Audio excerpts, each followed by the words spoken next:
Yo guys, check kamusta mga idol. So ayan, mag-update tayo ngayon Tuesday night. Grabe mga news natin ngayon, mga lodi, matindi to.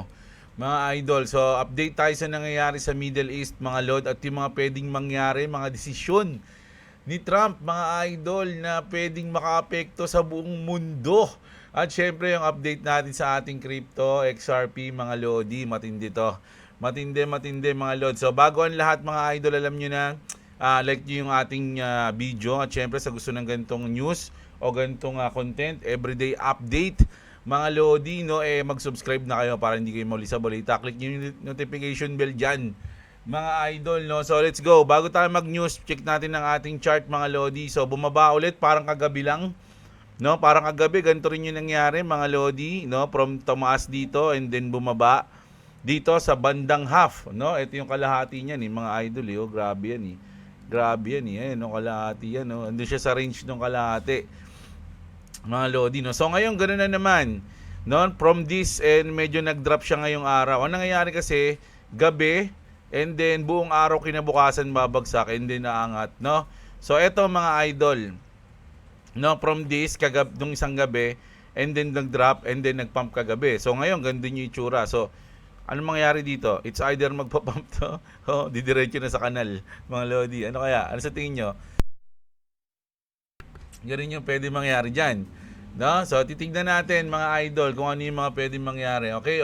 So update na tayo. So Israel, nako, kawawa Israel, mga idol, no? Israel took some big hits last night, mga idol. Grabe, ayan, no? Boom. Shortage of interceptors is already critical, and it's directly affecting the United States, Israel, and their allies. Alam nyo ba mga lodi, interceptor, napakamahal niyan isa.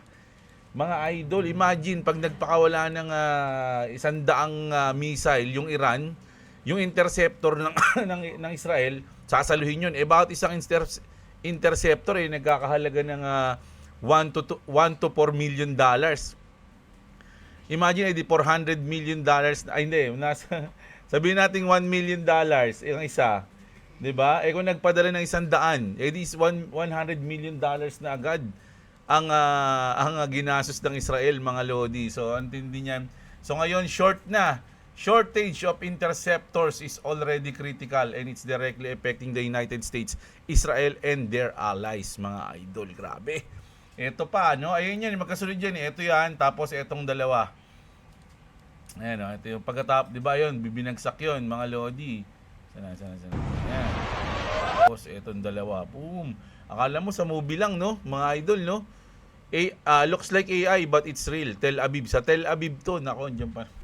Mag-ingat, mga idol, dahil maraming mga Pinoy dyan. Oh my goodness, mga lodi, mga kababayan natin. At ito pa. Eto mga lods, so kita nyo, kala nyo umuulan ng missile. Ayan, ano nakalagay dito? Iran will breathe easy only after wiping Israel off the world map. Talagang grabe. Ayan, nakita nyo mga lods, umuulan ng missile, mga idol. Totoo to, binerify na natin to kay Grok. At nakakatakot yung ganyan, mga idol. Grabe. So antindi, mga lodi. At medyo talagang lumalala, no? Mukhang walang balak sumuko yung Israel, yung Iran, mga lods, na hindi sila nagpapatalo. Alam nyo ba, ito may trivia ako sa inyo. Alam nyo ba na ang Iran ay ang dating Persia? Alam nyo yung 300, yung palabas na 300, yung kalaban ni Leonidas? 'Di ba yung Persia ay isa yun sa mga pinaka superpower na empire, yung Persia, 'di ba? So ngayon ayun na yun, yung Iran na sila ngayon, mga lodi. So ibig sabihin, sa history, mga lodi, isa sila sa mga naging pinakamakapangyarihang bansa sa buong mundo. Parang USA sila ngayon, mga lodi. So sa tingin nyo ba, dahil isa sila sa pinakamakapangyarihan dati, basta-basta nilang sila susuko? Ito sa tingin ko lang, ayokong mangyari, pero sana matapos na agad to, kahit ngayon o bukas. Gusto ko matapos na nga, mga idol, dahil maka-apekto sa market yan. Pero kung tatagal man to, mga idol,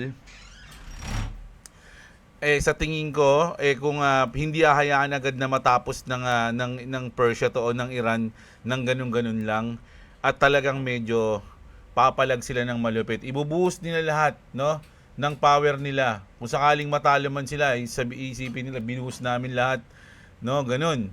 Mga idol, ay, isipin niyo, sinabi na nga dito ni Netanyahu, we're screwed, sabi dito mga lodi ni Adam. Netanyahu was just forced to admit it. This war is nowhere near over. Kumbaga baka magtagal pa. Kasi sinabi dito ni Netanyahu, I said it could be quick and decisive. It may take some time, but not years. No? He lied. Trump lied. And the Damas people believe them, sabi. No? Kasi nga, syempre parang sinabi nila, pag inatakan namin ito, saglit lang to, susuko agad to. Eh hindi, pumalag, mga idol. I said it could be quick and decisive. It may take some time, but it's not going to take years. It's not an endless war. In fact, it's an effort right now to achieve the peace that we all yearn and pray for. So, ibig sabihin, may chance talaga na tumagal siya. Mga idol, di ba? So, nako. Mukhang napasubo ata sila, mga idol, no? Napasubo yung Israel at US dito.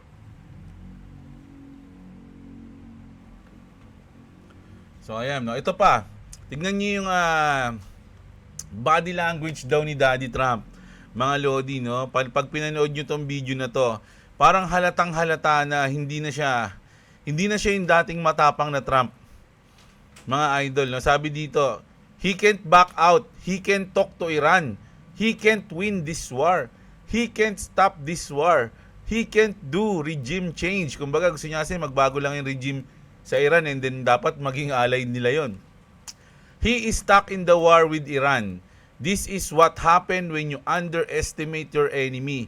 Iran shattered his agorans with just a few missile and drones. Lesson, sabi dito ang lesson, never underestimate your enemy no matter how strong you are. O, syempre sa comment nagkagulo dyan. Maraming nagtanggol kay Trump. Marami rin kumonta kay Trump. Syempre yung mga anti-war ng mga tao, talagang kukontra yan, mga lords, no? Pero ayun yung sinasabi nila, no? Parang napasubo daw si Trump, mga idol, sa Iran, mga lodi, dahil pumalag daw, no? Sa tingin nyo ba, kayang tapos? Ano pa sila niyan, 2-on-1 pa yan, ha? Oh, Iran versus Israel and US. So pumapalag mga idol, no? So ito, breaking, ito pa yung kinakatakutan ng lahat, mga idol, na pwedeng mangyari. An earthquake of magnitude 4.3 strikes Jeras in Iran, reports Al Jazeera. No, kumbaga nagkaroon ng 4.8 magnitude na earthquake doon. Pero hindi siya natural earthquake, mga lodi. Parang sinadyang earthquake. So, looks like Iran may have just done a nuclear test. Patay tayo dyan. Nag-testing na ng nuclear yung Iran, mga lodi. Ayun yung sabi dito, kasi reported yan na nagkaroon ng magnitude 4.3 earthquake. Pero hindi naman syempre verified na talagang nag-test sila ng nuclear. Pero, ayun nga, nagkaroon ng lindol. Baka lang naman, mga lodi, na nag-testing sila ng nuclear. At kung totoo yun, patay tayo, mga lodi, no? Kaya nga sabi dito, mga lodi, sabi dito ng US, the US just said, leave the Middle East right now. Sabi dito, leave Iran, leave Iraq. Ayan, mga lodi, the US just said, leave entire Middle East right now. Iran, Iraq, Syria, Israel, Egypt, Qatar, Oman, Jordan, Yemen, Kuwait, Bahrain, Lebanon, Saudi Arabia at UAE. This isn't a single spot. This is the whole damn region going up. Iran already hit a US embassy. Iran already hit Aramco. Iran already hit UAE. Gold is at 5,200. Buy gold. Nag-promote pa, mga lodi. Pero nakakatakot to. Ano yung mga reason bakit pinapaalis sa Middle East? Hindi lang sa Iran, sa lahat, sa paligid, mga lodi. Bakit? Dahil ba dito, na-verify na nila na nag-testing na ng nuclear, patay tayo dyan. Iyak tayo nito, mga lods, no? Pag nangyari yan, tayo lang tayo, pero yung US, 'di ba? Nag-announce na sila, immediately evacuation advice. 'Di ba? So, grabe yan, mga idol.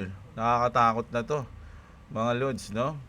O ito ito Iranian to Iranian to mga lods, no? Kasi syempre, marami nagsasabi kumbaga ang kinakalaban is mismong mga Iranian, no? Ito isang post ng isang Iranian daw, no? I am an Iranian who lives in Tehran and I can hear the sound of bombing outside. In case I'm dead tomorrow, I just want you to remember this. Please shut the F up and don't use me against America or Israel to try to convince them to stop. We ask for this, sabi niya, no? Baga sinabi niya na wag niyo akong gamitin para pa-stopin yung America and Israel sa pag-atake sa regime na 'yan.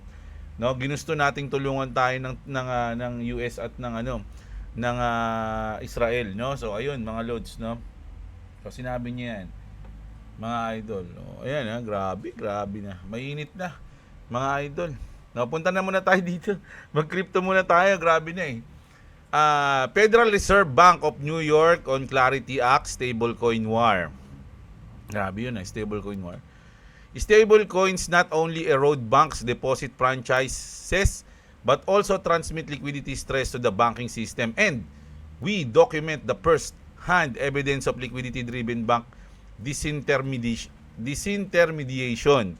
It's all heating up. The clock continues to tick, mga idol, no? So ano pa?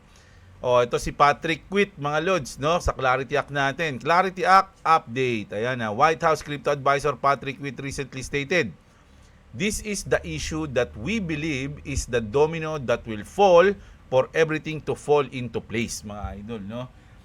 It's time for the banks to reciprocate and strike a deal on this. Kumbaga, mga idol, ang nangyari dito, bangko na talaga eh. Yung mga bangko na talaga yung may problema dito, mga idol, no? Ayaw nila pumayag. So kailangan nilang pumayag na.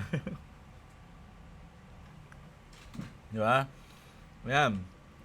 Pero tuloy pa rin yan, mga lods. Sa update natin kaninang umaga, tuloy pa rin yung negotiation dyan, mga lods, no? Pero nga dahil nga sa nangyari, mga idol, grabe. 1 trillion, sabihin na natin 1 trillion, mga lods, no? Ayan, no? This is insane. Sabi dito, gold and silver wipe out, no? 1 trillion in the past 60 minutes. Over 2 trillion has been wiped out from gold and silver in the less than 24 hours since the US market opened. That's the entire market cap of crypto. Totoo yan, mga lods, no? Ganun kalaki yung na-wipe out pag gold at silver. No, ang laki kasi ng market cap ng gold at silver eh. Mas malaki yung nasa 14 trillion ata yung I don't know, hindi ko na kasi huling nakita ko lang 'yon o naalala ko. Nasa 12 o 14 trillion yung market cap ng gold eh. Ilan lang ang market cap ng crypto, mga idol? Ayun, no? 2 trillion lang, mga lods, no? Ayan, 2.38. Anong sabi dito? Di ba? Sana? Over 2 trillion has been wiped out. 'Di ba? From gold and silver in the less than 24 hours. Grabe, ang laking pera, mga idol, ang nawa-wipe out sa mga ganitong bagsak, mga lodi. No? Hindi lang 'yan. 38% of altcoins near all-time lows na lahat. Nearly 38% of altcoins are trading close to their all-time low levels according to CryptoQuant. Analyst Dark Foss, the worst than the post-FTX period. This marks the largest regression of the current cycle. The broader environment remains hostile to risk asset liquidity to rotating toward equities and commodities. Alam nyo kaya maraming nagsasabi na bottom na to eh, mga lods eh. Kasi yung bottom nung nakaraang bear market, mga lodi, nalampasan na ngayon. Nalampasan na ng ngayon. Mas malupit pa sa FTX na pagbagsak, mga lodi. So ang iniisip nila, eto, mas malalim pa noon eh. So parang nandito na tayo sa range ng bottom, mga lods. No, kasi iba na sinasabi, kakumpisa pa lang ng bear market. Kayong bahala dyan, mga lod. No? Kanya-kanya tayong diskarte. Pero sabi dito, mas malalim pa nung nakaraan. So kaya nga sila George o sila yung ibang mga crypto content creator sinasabi nasa range na tayo ng bottom ngayon, mga lods, no? At pwede na tayong mag-bounce anytime. Ayun din yung nasa isip ko ngayon, sa gitna ng kaguluhan na to. Once na biglang mapix lang to ng mabilisan, sorry, naubo ko. Nang mabilisan, biglang lilipad yan mga Lodi, no? Pwedeng kunyari, biglang tumigil yung gera, pang, napasa yung Clarity Act ng bigla, pang, di ba? Biglaan yun mga Lodi, baka maiwan ka kapag hindi ka kasali. Ganun yung naisip ko ngayon, mga Lods. Kaya kailangan medyo active tayo ngayon, no? Hindi kahit na hindi sa trading, mga Lods, no? Kahit nasa bodega lang tayo, may mga mabodega tayo ngayong panahon na to. Importante yung panahon na to, mga idol, eh. Parang nandito na tayo sa range ng bottom. Ganun yung iniisip natin diyan. Pero kung maraming bumabagsak, XRP ETF attract nearly 7 million in one day, mga idol, no? XRP Spot ETF added 6.97 million in net inflows on March 2 per data. XRP ETF by Bitwise absorbed 4.969 million. Not a single ETF recorded outflows, no? So sa puro inflows, no, kumbaga yung binigay ng XRP diyan, mga Lodi. Tapos ito, Joel Katz fires back. Cardano founder accused Ripple pulling the ladder up. So ito yung news natin kanina na nag-comment si Charles Hoskinson. Syempre, bumalik nag-rebut ngayon si Joel Katz dito. Sabi niya rito, basahin naman na natin 'to. After Cardano CEO Charles Hoskinson accusation that Ripple supported bad bill better than no bill approach on the Clarity Act and climbing up the ladder and pulling it up, Ripple ex-CTO broader member Joel Katz direct respond. Ripple had a lot of opportunities where we could have advocate only for ourselves. I don't think we ever have done that. Kumbaga pwede namang wala kaming pakialam sa inyo sabi ni ni Joel Katz. Kasi kasuin lang namin yung sarili namin, pero hindi namin ginawa 'yon. He pushed back on the idea that Ripple would sacrifice the industry for its own gain. Di ba? Naintindihan nyo? Malupit yun mga Lodi, naintindihan nyo Reminding everyone that Ripple fought the SEC head on when most of crypto stayed silent. Ayun yung sinasabi ko sa inyo mga Lodi. Ganun katulupit yan. No, kumbaga dito mamalalaman na hindi sila yung bad guys, mga Lodi. Pero kung sa tingin nyo pa rin sa kanila, bad guys, nasa inyo na yun. Di ba? I think we also do have some selfish desire to see competitors succeed. No? Kumbaga gusto rin nilang makita na yung mga competitor nila ay mag-succeed. The idea that Google could succeed without at least a dozen other internet companies being successful seem absurd. Ripple says they want competitors to win because without them, crypto doesn't scale. Lupit nun, tama yun. No?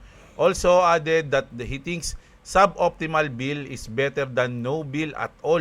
Clarity Act tension just hit another level. So ayun na, nagkakasagutan na yung mga main player sa crypto, mga idol. Alam niyo si Charles Hoskinson kasi medyo marami ring galit dyan, mga idol, na kahit mga investor galit dyan investor mismo ng Cardano, no? Pero syempre kilala na natin si Charles Hoskinson, ganun talaga yun kumbaga prangka siyang tao, talagang kung ano yung gusto niya sabihin niya, which is yung iba gusto yung ganung ugali niya, mga idol.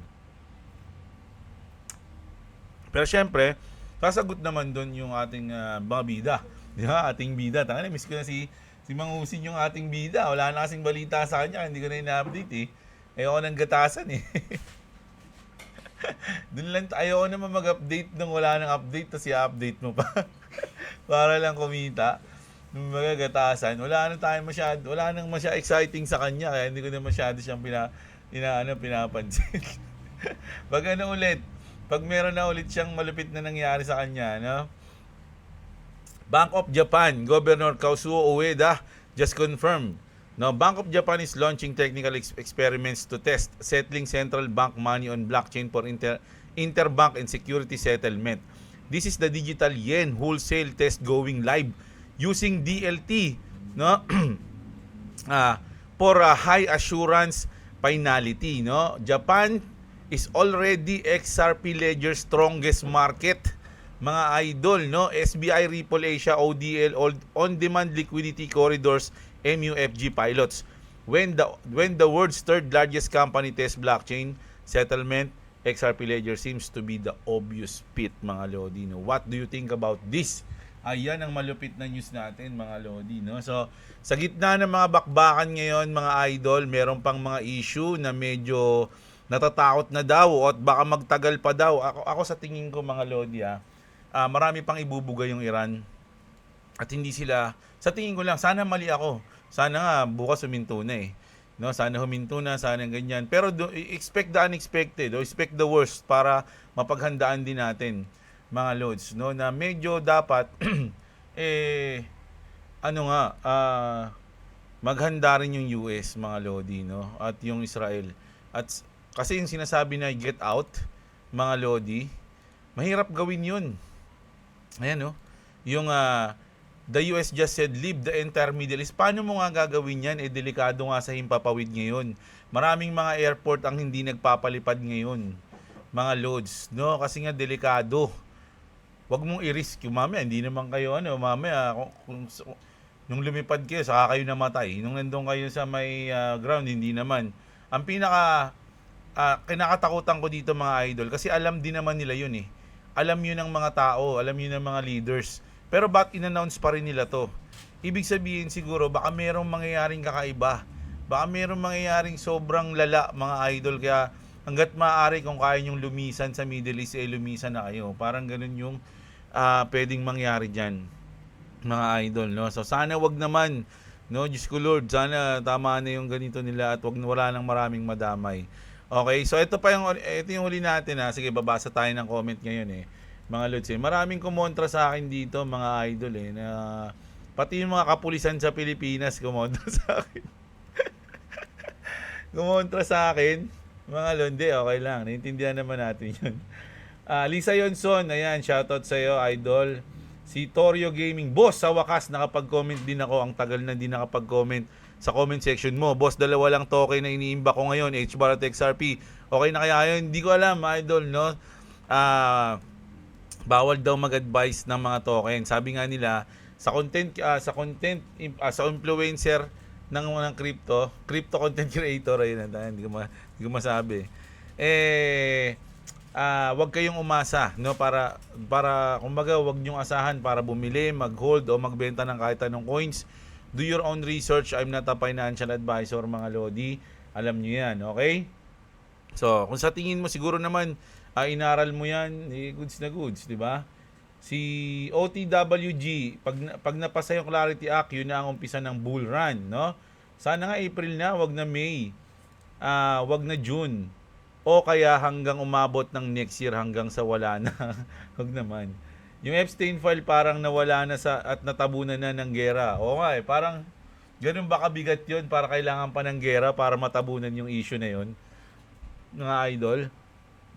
Dapat yung name ng channel mo, Grabe Channel. Kasi yan lagi mong sinasabi kahit di naman grabe. Ba't di ba grabe sa yung gera? Idol? MJ Rabino? Hindi ba grabe sa yung gera? Grabe yan, mga lodi. No? Ano yan eh? Pwedeng mag-escalate yan, mga idol, at pwedeng umabot sa Pilipinas. Okay? No? Idol, kung magkakagera laban sa China, ang pinaka-safe na lugar sa Pilipinas ay ang Chinatown. Siyempre, no? Ayan. Paano may kipag-cooperate? Binomba sila. Ano to? Gaya ng dati, binomba yung nuclear facility tapos ngayon, ginera ulit, may kipag-cooperate pa kaya sila? Simula na naupo si Trump, puro gera na lang siya. Siya rin nagpabagsak ng BTC. Sabi niya, ayan. Gaming PH. Ayan, galit na galit kay Trump pa. Ganun talaga. Ang gagawin natin? Kasalanan ko ba yun? Hindi, ganun talaga eh. Kailangan lang nating ibalita yan, mga idol. Anong gusto nyo? Huwag natin ibalita? Ha? Ganun talaga eh. Anong gusto nyo? Magalit din ako kay Trump? Hindi naman sa ganun, mga idol. Kailangan nating chill lang tayo. Dito sa channel natin, good vibes nga tayo eh. Kuya Jeb, ayan, lagi pa din ako nakasubaybay sa iyo pero ito lang naisip ko kasi ikaw lang na kilala ko na dikit kay Papa Gihos. What if kaya since wala naman nakikinita yung classic at wala nang naglalaro, possible kaya ayusin nila man lang yung skill ng Axie. Ibalik nila yung dati bago yung mga nerf. Like yung Imba na Terminator, yung healing plant, tapos yung jumping lasso na malakas, yung bago ma-nerf. Sana ibalik sa dati maski yung lumilipad pa sila. Alam nyo gusto ko yun na yung lumilipad yung Axie, mga lodi. Dati, nakalutang sila. Ay, gusto ko yun eh.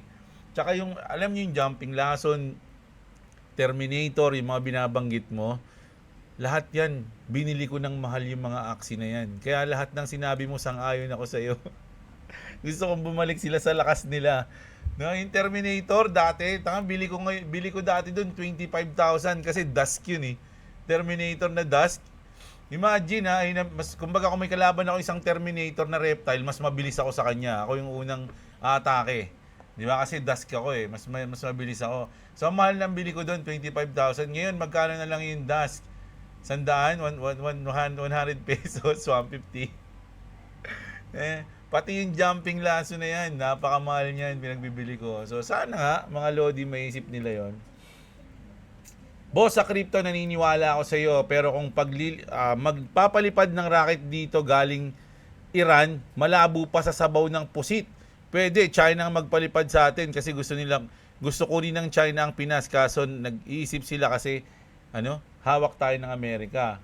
Ito na yung sige, tapusin ko muna yung mga ganyan yung mga tungkol sa na yan Kasi nasabi ko kanina na paano kapag atakin tayo, pag nag-escalate o kaya lumala, atakin ng Iran yung natin, yung mga base dito. Ayun yung sinabi ko. So, syempre, marami, layo nyo,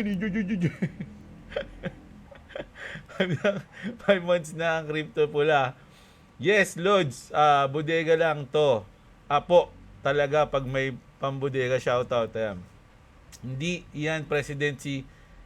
Hindi nga siya president. Siya nga yung alam niya, sinabi ko na yan eh. Alam Iskender, Supreme Leader King siya. Alam ko. Dahil ang Iran is religious country, mga Lodi, no? Yung president diyan walang silbi. Kumbaga wala sa kanya yung final say. Kumbaga hindi siya yung pinakamalakas. Alam ko 'yon, mga Lodi. Ano ba naman 'yan?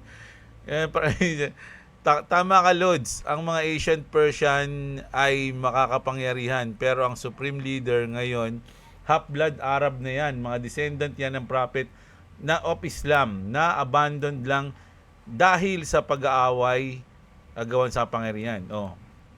Ano nang gagawin natin? Sinabi na natin yan idol Iskender, shoutout sa'yo. Albert, ayan, shoutout sa'yo. Bago nila i-attack ang EDCA dyan sa Pinas, kailangan maubos muna nila ang mga US base sa Middle East. Which I don't think mangyayari. So relax nga kami dito sa Saudi na malapit sa Bahrain and Qatar. Ayan mga relax pa sila. Mga idol, sila na yung nandun. Tayo, nakikinood lang tayo. Tayo pa yung natataranta daw. Diba? Which is, syempre may mga kababayan tayo doon, nag-aalala lang tayo. Rodel, salamat sa update, Lods. Kaso, matika si Daddy, kala ko ipapasa yung Clarity kahit ayaw ng bangko. Kaya nga alam mo ba, dapat nga nung December pa yan na-delay ng January, tapos ngayon nadidelay dahil sa mga bangkong ayaw magpatalo. Si Peng Kalag, shoutout sa'yo, idol, brothers in coin. Ayan. Skylab, always yan. Boss, sigurado ka ba na nakapag napasa ang Clarity Act, XRP ba talaga ang makikinabang? Haha. Bias ka masyado sa XRP. Pero kung titignan mo maigi, wala talaga masyadong use case yung ayan, di ba? Alam nyo, mga Lodi, siguro bago lang to si Idol sa atin, no? Pero okay lang yan. Pati nga RLUSD, hype mo kasi nung na-list wala naman nagbago sa XRP. Sana wag mong kainin. Sana nga, no? Ikaw din. Sana ganun ka din. Ayan. Boss, mag-research ka at yung research hindi para sa next year na impact. Isipin mo 5 to 10 years. As if kaya mong i-hold ng ibig sabihin hindi holder to si Idol. Mga Lodi, no? Ako nasa 5 years na ako nag-hold. Alam mo ba yun? BNB Chutoy. 5 years na ako nag-hold, mga Lodi, no? Ano naman kung dagdagan ko pa ng another 5 years? Diba? Tsaka bias talaga ako sa XRP dito sa channel ko. Ngayon ko lang manonood. Sabi mo, lagi akong bias. Ibig sabihin, lagi ka na nanonood sa akin. Ano bang pinipilit mo? Na wag kong i-promote. Di ko naman pinopromote Lagi ko nga sinasabi, huwag kayong bumili. Kami ng alam bibili. Giselos ka ba? Ha? Bading! Sabi ni Malupiton, love mo ata ako Si Pete Pelizardo, shoutout sa'yo, Dexon's Channel, Joseph Berdin, Yoyo, si Cela Villa, si Clavis, mga idol. wala nang foot soldier na tinatawag sa gera ngayon. Naalala ko tuloy yung anime na Heavy Object. Panay super weapon na lang yung naglalaban. Wala nang mga sundalo sa laban, maintenance. Sa super weapon na lang yung ginagawa ng mga sundalo. Kung kailan meron sila makukuhang benepisyo, saka sila nagsisipasok. Pero nung kinasuhan yung Ripple, wala silang pakialam. Ano to? Pakapala na ng mukha, sabi ni Idol, oh. Ito ba yan, ano? Charles Hoskinson, sabi ni Clavis, oh. Sa April, mapapasaya yung Clarity Act. Sana hindi maging April Fool's joke yung mangyayari dun. So, tama nga. Tama yan, ah. Tama na, nga, no, April, ah. Baka sabihin ni Brad Garlinghouse, joke. Dati, sabi mo, boss, February, tapos naging March. Ngayon, April naman. Para sure, boss, December na lang. Noima Gaming. Alam nyo, mga Lodi, mga content, hindi naman kami manghuhula. Lahat ng sinasabi namin dito is probability. No, malaki yung probability, malaki yung chance na sa ganito mangyaring buwan. 'Di ba? Sinong content creator yung tumama yung sinasabi? 'Di ba? So, tsaka yun, wish din natin yun. Bukod sa prediction natin, wish din natin na ganun mangyari. Malamang wish nyo rin. Kaya nga, inaasar kayo sa akin kasi hindi nagkatotoo yung sinabi ko eh. 'Di ba? Kasi umasa din kayo dun. 'Di ba? Hindi ko sinabing kumbaga probability. Sino ba may ayaw nun? Maski tayo gusto rin natin yun eh. Maski ako naiinis din ako eh pag tumatagal eh. 'Di ba? Alam niyo naman 'yan, mga lodi. Huwag niyo sisihin. Hindi naman ako 'yan eh. Hindi naman ako nag-approve ng Clarity Act eh. Pinagalaw din ang baso. Pala Network solid, oh. Si Idol, si Jigs. Bibo, hindi yan susuko ang Iran habang nandyan at tumutulong ang Russia at China. Parang laban lang yan. Dati ng Russia at Ukraine na ang tumulong sa Ukraine is USA. O, ayan na. Mamaya darating tayo dyan. Hintayin nyo. Mga Lodi, hintayin nyo. Sagutin natin yan. Si Ernesto Gabud, shoutout sa iyo. Mr. Ads, say no to sugarettes. Batang sutoy for life. Chris Pogi. Grabe yung nangyari sa US Israel versus Iran, pero nag-pump market. Ano meron? Pump and dump? Pwede. Jerry Benaventura, hindi ako agree kay Charles. Daming sinasabi. Isipin mo kasi gusto lang ni Brad maipasa kesa sa wala. Eddie, in the future, dagdagan na lang yung pinakabatas, di ba? Kaya hindi ako nakabili ng AIDA. Mas pipiliin ko pa ang Ronin. More power, Boss Jeblo. Shoutout sa iyo, Mike De La Cruz. History repeat itself. Kanina sinerch ko to. Yung pagka-comment ni Mike De La Cruz, na-curious ako kung ano yung Lapper King versus Saladin. Hindi ko alam yan eh. Parang sa religion, parang sa tingin ko eh. Parang ganun. Pero tinignan ko lang sa Google. Na-curious lang ako. Looks like Trump underestimate Iran. O, isa pa yan, mga Lodi. No? Si Mabel Sambales, shoutout sa iyo, Idol ha. Stephen Andre, si Ratsilab, si Disley, si John Del Ni Jose. Extreme Fear for consecutive weeks na, Idol. Ano kaya mangyayari? Nako, sana nga, mga Lods, mag-pump na tayo. King Shang, Romel, waiting kung kailan matatapos. Si Santos Jandel, si Romel Babiera at si John Saylor. Ito masabi ko, mga Lodi, pati yung sa sinabi. Alam niyo yung mga, yung sinabi natin na pag nag-retaliate o pag lumala yung gera, baka madamay yung Pilipinas at atakihin yung ating mga EDCA site. Siyempre, sabi, ang layo-layo ng Iran. No, paano aabot? Siyempre, alam ko yun, mga idol. Diyos ko naman, but common sense lang yun eh. 'Di ba? But sa tingin nyo ba, kayo tatanungin, sa tingin nyo ba, yung mga missile na pinapadala ng US sa Iran, galing sa Amerika? Sa tingin nyo ba galing sa Amerika? Di ba hindi? Saan galing? Yung mga barko na lumapit at saan pa? Bukod sa mga barko na ng US na pangdigma, saan pa galing? Di ba? Through their allied countries, mga Lodi, sa Israel, di ba? Sa tingin nyo ba walang allied yung Iran na malapit sa Pilipinas? Spoiler alert, mga idol, dalawang pinakamalakas ang allied ng Iran na nasa tabi natin. China and Russia. No? Spoiler alert ha. O paano pag nangyari to? Ito na isa. Sabi dito, mga Lodi, China is pressuring Iran to reopen the Strait of Hormuz, allowing access to oil routes. Mga Lods, no? Routes pala. Oh. On the other hand, it claims we still take the necessary measure to secure our energy. Remember that approximately 80% of the oil Iran produced is sold to China. Alam niyo yung sinabi rito, we will take the necessary measure to secure our energy. Mga Lodi, paano kung sinabi ng Iran na, sige, yung base dyan ng US sa Pilipinas, no? Tanggalin nyo muna bago ko balik yung oil nyo. Hindi ko sinasabing gano'n, ha? Kumbaga, ang mangyayari mga Lodi, ang sinasabi ko, pag lumala, no? Pag lumala, alam nyo, nakita nyo na nga, sabi na nga ni Netanyahu, hindi, kumbaga, pwede siyang tumagal, no? It may take some time, mga Lods, no? At sa yung time na yan, yung it may take some time na yan, maraming mangyayari dyan. Mga Lodi, nakita nyo ba kung gaano kagrabe yung mga pag-atake, mga idol, at gaano kadami yung buhay na nawawala sa ganyan, mga Lods. Anytime pwede magbago yung isip ng mga leader pag may nangyaring kakaiba, mga Lods, no? Hindi ko naman sinasabing sana mangyari. At ayoko talaga mangyari yun, mga Lodi. Pero pag yan lumala, mga idol, na pwedeng sinasabi, at kung sakaling atakihin yung mga EDCA site dito sa atin ng mga allied country ng Iran, mga Lodi, tatingin nyo kahit tayo pagtanggol ng US kung meron pa silang ongoing war na inaasikaso, iiwanan tayo ni Daddy. Hindi natin maasahan si Daddy niyan, mga Lodi, patay tayo dyan, mga idol, no? Siyempre, alam naman natin na malayo yung Iran, mga Lodi. Siyempre, di ba? Common sense lang yun. Kaya nga sabi ko, yung mga rocket na pinapadala ng US dyan sa Iran, yung mga pangatake nila, kasama din sa allied countries nila, mga Lods. Tahimik lang yung China ngayon at yung Russia.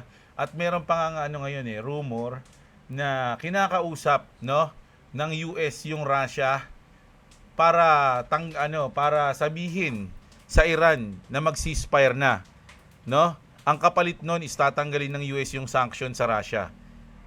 Paano kung tumanggi yung Russia? 'Di ba? Hindi na. Allied namin 'yan, 'di ba? Ba't ko tsaka hindi ko makukumbinsi ang Iran kahit ano pang sabihin mo. 'Di ba? Hindi ko maano kung pagtanggi ng Russia, magalit din yung US dun sa Russia. Hindi ko tumutulong, ha. Targis kayo, ha. O, 'di ba? Kaya nga pwede pa siyang mag-escalate, pwede pa siyang lumala kahit ayaw nating mangyari 'yun. 'Di ba? Kaya sabi nga natatakot na nga si Daddy Trump, oh. Oh. 'Di ba? He is stuck in this war with Iran, mga idol. 'Di ba? So syempre yung mga leader sa Pilipinas, mga PNP chief, yung mga interview, hindi ko sinasabing tama ako, ha. Pwedeng sinasabi nila yung para hindi magpanik yung Pilipinas o yung mga tao sa Pilipinas, yung mga Pilipino. 'Di ba? Pero once na mahalata na natin, mga Lodi, na medyo lumalaki na yan, nagkakaroon na ng pakialam yung mga allied ng Iran, ako mag-isip-isip na tayo, mga idol. Ako mag-iimbak na ako ng maraming corn beef. Mga Lodi, tsaka maling. Oh. Hindi ko sinasabi mangyayari, ha, mga Lods, ha. Dati sinasabi rin natin na hindi natin sinasabi na magkakagera yung Iran tsaka US, eh. Sinasabi rin natin na ayaw natin mangyari na magkaroon ng gera versus USA. Pero ngayon meron na nangyayari. So, mag-advance lang natin yung isip natin ng konti, mga idol. Syempre, yung mga leader natin sa Pilipinas, talagang hindi sasabihin yun para hindi magpanik yung mga Pinoy. 'Di ba? Pero kung isipin mo mabuti, may mga allied yan, mga Lods, no? Kasi kung alam nila na lalala yan, i-advance na nila yung utak nila. Di ba? Tama, baka magamit pa yung mga base doon sa Pilipinas, warakin na natin. No? Para wala. Kasi, isipin nyo tayo, nag-iisa yung lahat ng kapitbahay ata natin. Hindi natin kampi. Di ba? Tayo lang yung kampi ng US. Hindi ko alam. Actually, hindi ko alam. Pero kung ang mangyayari doon, para mabawasan yung pwersa ng US dito sa natin, sa Asia, atakin na yung natin, yung base ng US. Anong gagawin, mga Lodi? Diba? Hindi ko sinabing Iran yung atake, allied, mga Lodi, no? Common sense lang yun, kaya naman, no? So, yun, yung news natin ngayon, mga idol, ha? Medyo malupit, matindi, mga Lods, no? Bukas, hihintayin natin kung anong mangyayari, lalong-laro na sa chart natin na nag-bounce na naman, bounce na naman, nag-bounce na naman. Lagi nagbo-bounce dito yan sa range na to, Mga idol, no? So, ayan sa mga wala pang crypto exchange, check nyo yung link dyan sa baba ng description natin, mga Lodi, may BitGet dyan. At lahat na makakatulong sa inyo para magamit nyo yung BitGet, nandyan din. So, kita kits, maraming salamat sa mga nanood, mga Lodi. Magandang araw sa inyong lahat. At, What's up, what's up? alright,